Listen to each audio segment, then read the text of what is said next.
Le ministre de l'Intérieur pour assurer le bon déroulement des festivités du 14 juillet, notamment défilé qui se tiendra à Paris, mais pas sur les Champs-Élysées. Jeux Olympiques obligent. Cette année, les militaires défileront avenue Foch et Théo Grévin a pu assister pour Europe 1 aux répétitions des cavaliers de la garde républicaine. Reportage.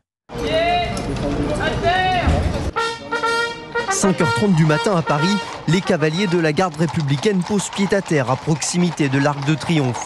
Avec leurs chevaux, près de 170 au total, ils seront aux premières loges du défilé du 14 juillet. Une différence majeure est à prendre en compte cette année, comme nous l'explique Laurent Gouet, cavalier de la garde républicaine. Cette année, c'est un défilé un peu particulier puisqu'on n'a pas l'habitude de défiler sur l'avenue Foch. Normalement, notre champ d'entraînement reste les Champs-Élysées. L'avenue Foch et non les Champs-Élysées en raison des Jeux Olympiques de Paris.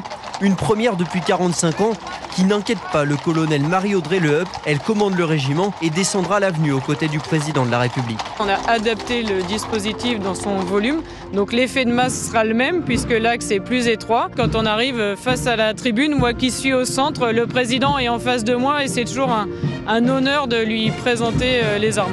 Une ultime répétition réussie en vue du 14 juillet avant de retrouver la plus belle avenue du monde l'année prochaine. Théo Grévin, vigilance